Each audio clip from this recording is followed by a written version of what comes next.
Thank you. And can you hear me okay? Am I on? Not on? There. Similar to Ms. Howell, I got a little bit of something going on, so I might turn to her water cup here shortly. We'll change places here in a minute. Good morning. Assemblymember Sawyer, it was almost a year ago that I had the pleasure, and yet it seems like yesterday, to testify at a budget hearing in front of you and Assemblymember Stone and Assemblymember Rodriguez, who was here previously.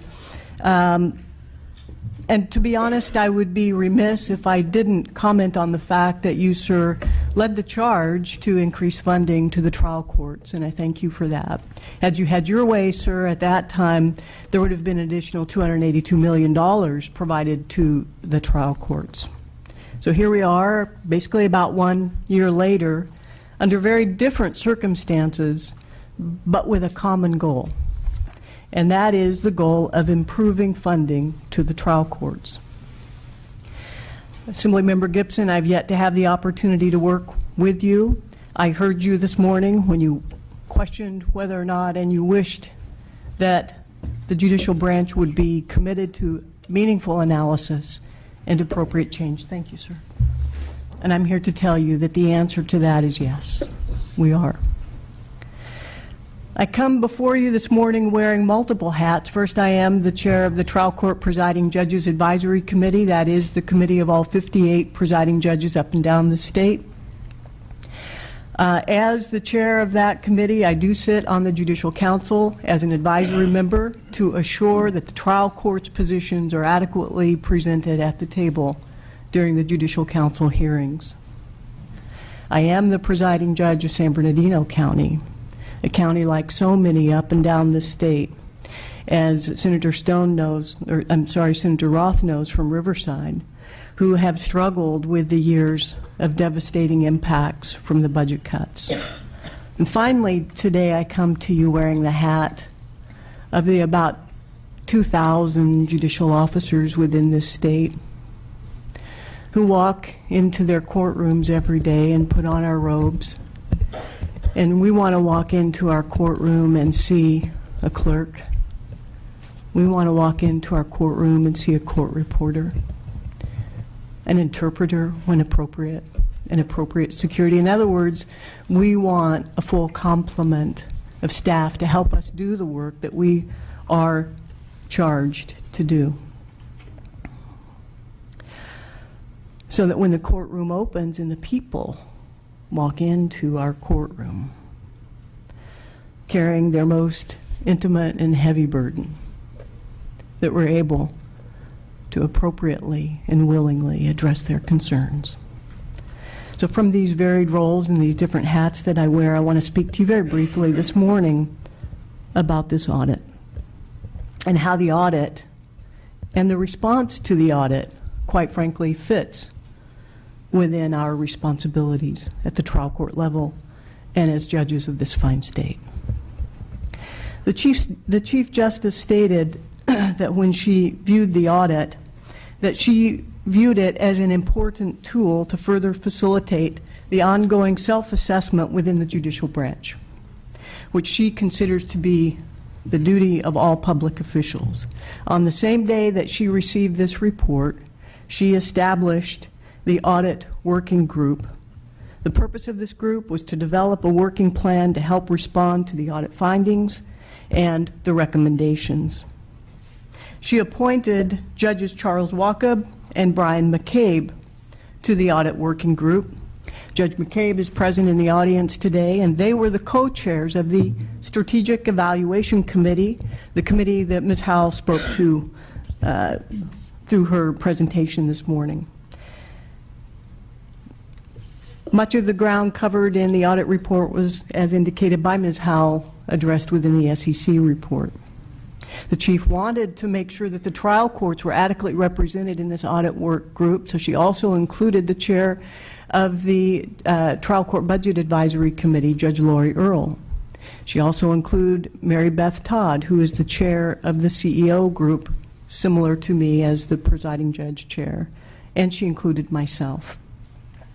The audit addresses judicial council operations and spending as it relates to the trial courts. The services that the Judicial Council staff members provide to the trial courts is one element of their work. They also, as Ms. Howe pointed up, support the Judicial Council, the Court of Appeal, as well as the Supreme Court and other important branch entities. So to assure that those interests have a voice within the working group, the Chief Justice also appointed Justice Miller from the 4th District Court of Appeal, as well as Justice Humes from the 1st District Court of Appeal. We met as the audit working group within the first week of our appointment, and we've been meeting almost weekly, mainly by phone, since that time. We run the meeting. We set our agenda. We, I will share with you, have had dialogues that have been very active and very interactive and very challenging discussions. At our very first meeting, we studied the auditor's recommendations, and we ultimately came down with 3 broad assignments. We directed the administrative director, Mr. Hoshino, to look at the pay and benefits issue, which I believe he'll speak to in a moment. We asked Judge Earle, as the chair of the Trial Court Budget Advisory Committee, to take the lead in addressing the local versus state funding issues that were raised in the audit. And Judge Earle is convening a group of judges and CEOs to assist her in this task. And finally, we tasked Justice Miller, who is the chair of the Executive and Planning Committee, which is an internal committee within the Judicial Council, to review the SEC recommendations and the directives that came out of the recommendations. And in fact, tomorrow and Friday, we will be meeting with Judges McCabe and Judge Walkham, who are tasked with going through each and every one of the recommendations set forth in the SEC report, and actually maybe kind of unwind, as you had mentioned, Ms. Howe, some of them had been reworded and renumbered, and we have asked them, unwind them, educate us. What has been accomplished? Where do we still need to provide work? And we are going to start that task tomorrow. I guess my point to you this morning is basically twofold. First, though we may disagree on some of the recommendations and findings found within the audit report, I believe that the trial courts as a whole and the Judicial Council, and certainly our Chief Justice, view this audit as important, and we are taking the report and using it, as the Chief said, as a tool to improve the internal workings within the judicial branch. And secondly, the trial courts have our fingerprints all over this process, the budget process as a whole and the response to this audit. There have been many, many changes in the last 4 years. Yes, more need to be made, and I believe they will be forthcoming, with an end result of assuring that the trial court's needs are fully considered and addressed so that we can serve the people who walk into our court. Finally, before I hand the microphone over to Mr. Hoshino, and in response to your comment, Mr. Sawyer, I want to add that the audit working group has tremendous confidence in his abilities and his experience as a government administrator. He has been candid with us, thoughtful and decisive in responding to the audit recommendations, and he's kept public service, responsibility, as well as good business practices in the forefront of the process. Mr. Hoshino. Thank you, Judge Lau. Members, I know you have some clock to manage here, and so I will try and be as swift as I can in responding. I know you've been patiently waiting to some of our response to the audit. What I wanted to do is first spend some time, a very short amount of time, talking about how it is that we actually operate. I do this not to draw the ire of Assemblyman John Sawyer, but I think it's important that if you're going to talk about the roles and responsibilities and what people do, and we're going to be having that discussion going forward, we should at least have a foundation for how it is the branch operates. And then I want to detail or catalog some of the accomplishments or the things or progress or early actions, as I called them, that we've taken since the audit report was completed January 7th or so. But back to the first topic. In the auditor's report, I believe it's on page 11, as well as in page 2 of our handouts, you will see roughly a set of charts that shows the composition of the Judicial Council, its membership, and the like, and you will see roughly a model of how it is, at least an important area of decision-making occurs on page 2 of our handouts with respect to how we operate and make decisions of a budgetary nature. I draw your attention to the composition of the council, which of course includes 2 members of the legislature. If you see, of course, that there are 28 advisory groups and 5 internal committees, That is a total of about 32 committees that are out there. An important point to note here is that the Judicial Council staff, AOC as it's referred to, is actually staffing all of those committees. And if you think about the composition of those subcommittees, and you think that there are maybe approximately 10 judges or so at any given time, rough number, and comprising the membership. At any given time, we have about 300 to 320 members of this branch from the trial courts as well, embedded in the process of shaping issues, making decisions, making recommendations, and then ultimately pushing these decisions to the Judicial Council for finality, which is comprised of 10 trial court judges, as you can see on the chart. And I think that's important to see. And I hope what you'll see is that when you search for the question of who's in charge, you will see that there is some similarity or analogy to the actual structure of the state legislature here. And I shared this with you and I passed this along because as a longtime civil servant and government official in the executive branch, I was not aware of this. And so it occurred to me that I bet that many members of the legislature and many members in the executive branch, as we talk about the Judicial Council and the judicial branch and how it operates and makes decisions, probably aren't aware of it either. And so that's why I spent some time a little bit setting this foundation going forward. If we're going to talk about structure, and again, who does what, how, and when, that we have an appreciation for what is the actual governance and decision-making structure of that particular branch of government. The other thing that I would point out that I think is a similarity is I've, in the short 4 or 5 months that I've been there, kind of been a little bit witness to watching some of the members struggle. And I think it's similar to the struggle here, where I hope everybody's okay, that though the members come from various trial courts, and that is their local constituency, as it were, when they come to the Judicial Council and they participate in the committees and they participate as a voting member of the council, they struggle sometimes with the distinction between what is good locally and what might be good on the statewide level. And again, I think that is analogous somewhat to the struggles that members have as they represent their constituencies in their particular districts. But then when they come here to Sacramento in this building and have to make decisions, they're also talking about what's good for the state of California. And so it is also with the Judicial Council. And again, I set that as context as we get into these particular issues going forward. The other thing is I wanted to at least provide a very brief, quick update of a 60-day report. The state auditor just received this report, her office, I believe on Friday. So it's understandable that they have not rendered their view on what I'm about to say. And so I say this in a very precise way in that it is my opinion that we've completed some of these things. However, the state auditor, by process, by right, and by propriety, I believe, should render some professional opinion at some point, and we'll have that back and forth and work with her office going forward. But we believe at least of the 14 recommendations that were submitted to our office, of the total 17 recommendations, that we had completed 4 of those. Many of the recommendations have subparts to them, but some of the specifics that I can have previously advised the council on just a couple of weeks ago, and we'll do so here again, is that we have ended the employer payment of employee retirement contributions that was limited to the 11 executive employees, and we will end that effective July 1, 2015.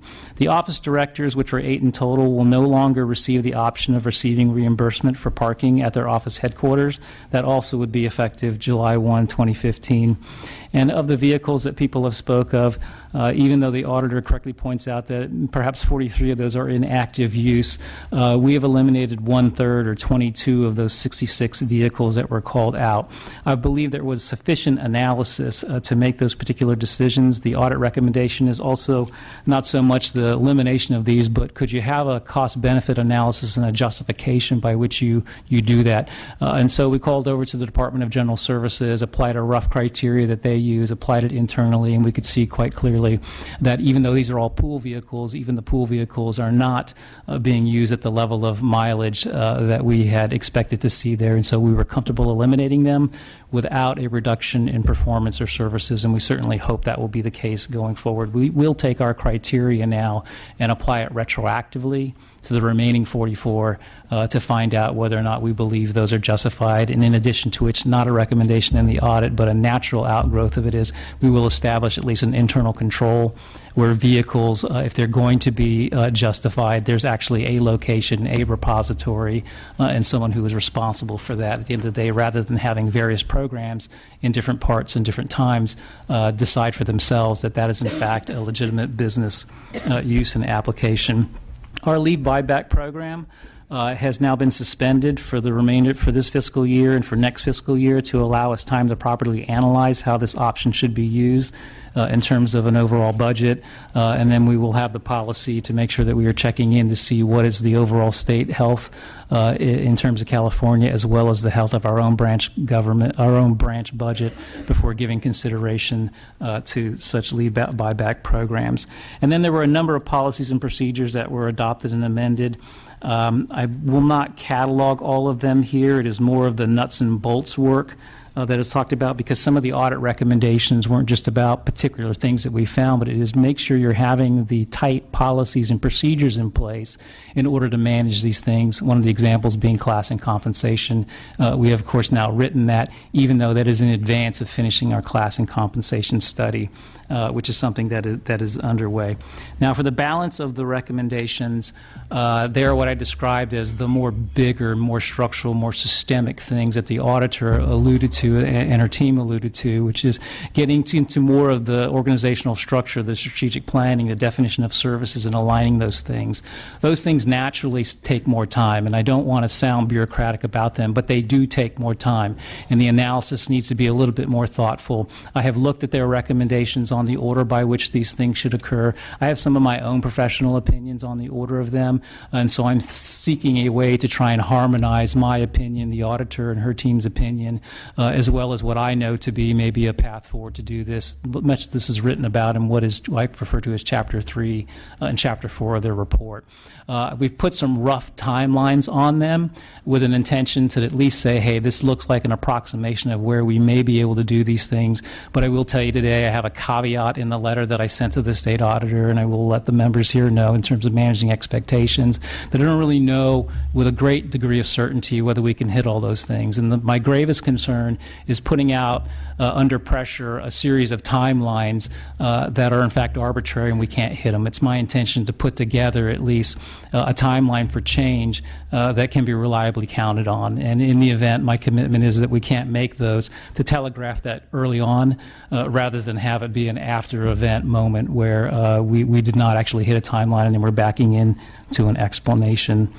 The last thing I want to talk about is culture, because it came up and it's unavoidable. I was hoping to get a question and even redirect it here, but it's come up already a number of times. And it's a big question, and I gave some thought to it also, because I gave some thought to it before I made my own personal professional decision to leave the executive branch and come over here. I tend not to talk about culture a lot, and the reason I don't do it is because it is a big subject and it can get very abstract. You're talking about the anthropology of societies and communities, and then you apply it to the organizations, and now you're talking about organizational and corporate anthropology, and everybody gets excited and gets interested because it's an interesting subject. But I just tend to try to get more root cause to this, which is, to me, I oversimplified, even though I know it's a billion-dollar industry to engage this kind of thing, that it's really about getting the right vision, the right place, the right set of values, enough people getting critical mass to an organization, suddenly changing then the behavior and the performance requirements of an organization, and suddenly everybody's doing it. And that then becomes the, quote, new norm by which an organization operates. And so I tend to focus just on performance. And so once you set your course in terms of values, and then once you know what everybody is supposed to be doing, you've properly defined it, and you set the expectations, and you're performing to it, this thing happens that we actually ended up calling cultural change. And so that's just kind of my 2 cents. As I looked at this branch of government, what I saw was a different face and approach of the current Chief Justice, which, as well as the leadership there, that convinced me that they were making the kinds of personnel changes, as well as the kind of structural changes, trying to open the doors, much in terms of taking criticisms. Another example is the auditor's report on the CCMS system. There wasn't this strident resistance. We'll wait till everybody's not paying attention. That was actually engaged. The difficult, I think, gutsy decision was made, which create some political problems, was to shelve the system and to move on. And so it is with this particular report. So it is with the launching of the SEC report.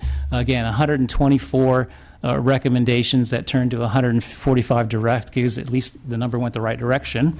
We can agree on that much. But some of the things that are in there, again, these are big. And if you're talking about big changes, and we're talking about culture, and I will join the discussion of culture, if you think about that, cultural change is measured in big chunks of time.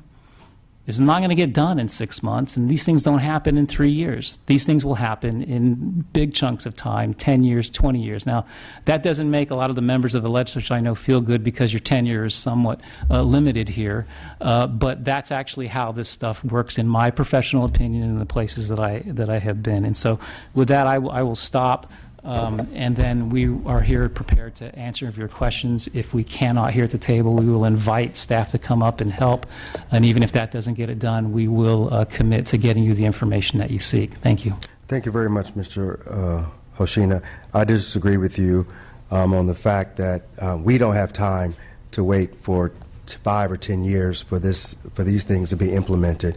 We have 4,000 employees who have lost their jobs. We have 200 courtrooms that stand vacant as a result of what have transpired. We have an audit report that's before us that outlines significant deficiency within the structure of the organization.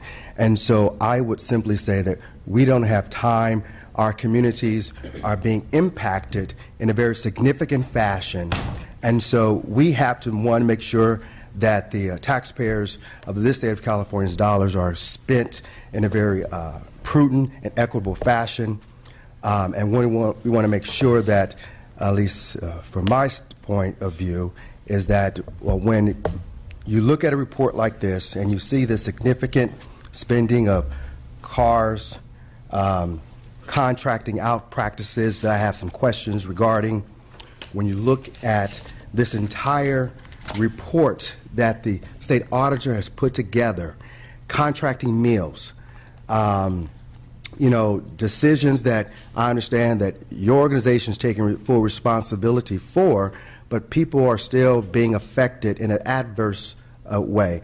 And so I would love to hear in terms of how do you think that these recommendations, do you agree with any of the recommendations that has been recommended by the state auditor at all? What's your opinion? Because I know you're new in this particular role and new responsibility. Do you feel that it is unreasonable for us to embrace this audit and demand that these changes be made in a very expeditious manner? So I'm just curious to hear from you regarding that, and then I thought I saw Mr. Jones Sawyer raise his hand for the next question. Certainly, and thank you for the opportunity to respond, Mr. Chairman. I think I would start with the fact that we don't disagree. Okay. When on my comments about pace of change that were longer in increments, we're referring to culture. The first part of my comments were actually about performance, or at least the second part. And I think what you're talking about is the performance piece of that you can move swiftly and more quickly in dealing with some of the issues that are identified in the audit and elsewhere in the SEC and the like. And that's where I think we can get to the more nuts and bolts pieces of what dollars are being spent where? How do we know they're being spent where? How do we know they're being spent properly? Are we maximizing the amount of money that is available for frontline court services that impacts the public directly? And that necessarily doesn't connect with the cultural pieces of it. I just think the cultural change will be subsequent to us really engaging all of these things along the way, and that's just my professional opinion. In terms of the audit and the recommendations, I've said that I agree with, I believe, many of the recommendations, the vast majority. And to be candid with you, some of them are easier to see, but to be candid, I don't know if I understand all of the recommendations. I was alluding to Chapter 3 and 4, and I think I need to spend some more time talking with my own team, rendering my own opinion, working with the members of the legislature as well as the state auditor's office to make sure that I actually understand them. And so while I'd like to sit here and say, yes, of course I agree with all of them, the truth is I know that's the majority of them, and I'm just still uncertain about some of the other ones. Fee-for-service, for example, even the auditor isn't saying, hey, agree with me on this, but could you at least look at this and see if this has application, and if so, where does it make sense? And again, those things are just going to take time, and we're going to have to work together, I think, on those things. Thank you very much. I'm going to stop my questions. Mr. Jones Sawyer.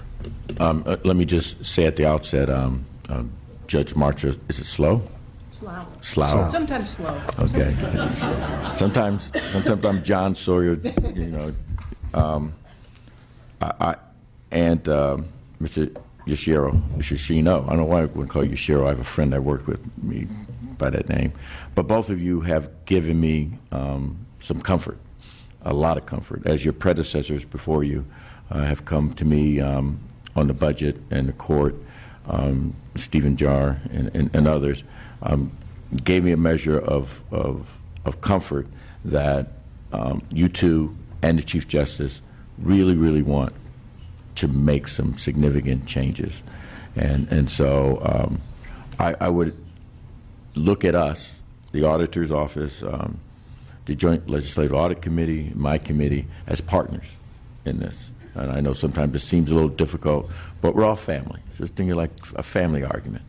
And we're all family trying to move this along to get to a point where we all want to open up more courts and have more people have access to justice. And if we just start focusing in on that, I think we will ultimately get there.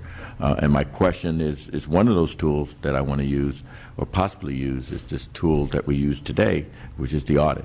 And in some ways I will agree, probably in a lot of ways, I'll agree with Senator Roth about, yes, the magnitude of the money may be very small, but for us, it might be a microcosm of culture in the court system, and that's really what we're getting to right now today, and hopefully we can work through that.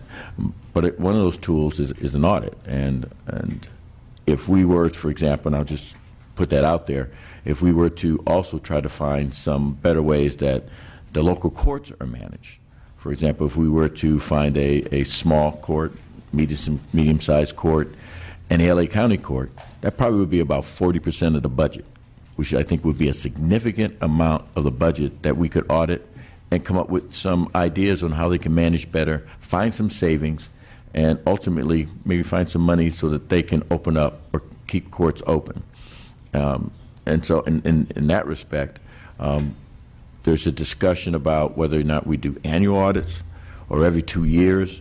I'm more inclined to go every 2 years because I think this one was done after 2 years, and I think it was very important to get done, and we got a lot of great information that we can now use to help formulate a budget and hopefully ultimately help you manage your courts better.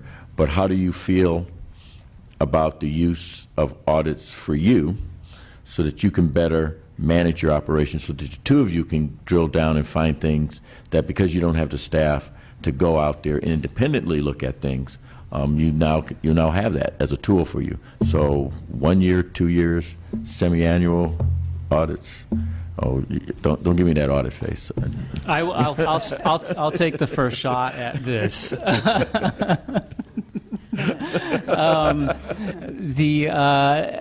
I think a couple of comments. One, the audit has a recommendation, at least for the AOC piece of this, and I know your question is in the other way, but I want to be comprehensive in the answer, which is, I think it's a good professional practice, and we're looking at, and so either with or without legislative attention in that particular area, that's something that we're examining. We have it done already with the Department of Finance on a cycle. What we're trying to decide is, well, do we do both or do we just do one, and do we find the right cycle, as you're asking a question? That's just for us. And then I think it would be helpful for the members to know that we have an internal audit function that I'm aware of at the Judicial Council AOC level that does go down to the individual trial courts. I don't know the breadth and dimension or scope of that. I've heard that we've had to reduce the amount of scope of the things that we do, naturally owing, again, because the AOC had its share of budget cuts and reductions and brought it down. One of the things that people do is they reduce the scope of their work as they're trying to do this because they've lost either half of their positions or a portion of them.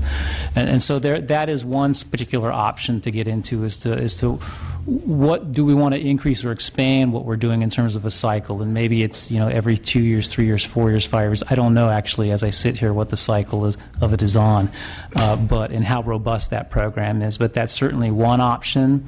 Internally to be able to do this work. And then, of course, the other options are externally, state auditor or hiring other folks from the outside to do things along the way. And it's kind of my view, my opinion on the subject. So if I could just speak to that issue briefly, am I on or not on? I think I coughed myself off. I think one thing that's important to keep in mind, and as Mr. Hoshino pointed up, we do have internal audits, and our court, San Bernardino Court, is actually undergoing its audit right now, and they're stressful. But I think when you talk about the frequency of the audit, I think it's important also to keep in mind the context within the days that we're living in right now. Many of the courts have had to suffer a lot of reduction in employees and in staff. And that's going to impact the result of your audit when you don't have the people to do the work that's required to be done. So I think that one factor to keep in mind is, as money hopefully continually begins to come back to the trial courts, that in and of itself is going to assure that we are able to increase access to justice. At the trial court level, we're very mindful of the impact that we're having on the people that we're charged to serve.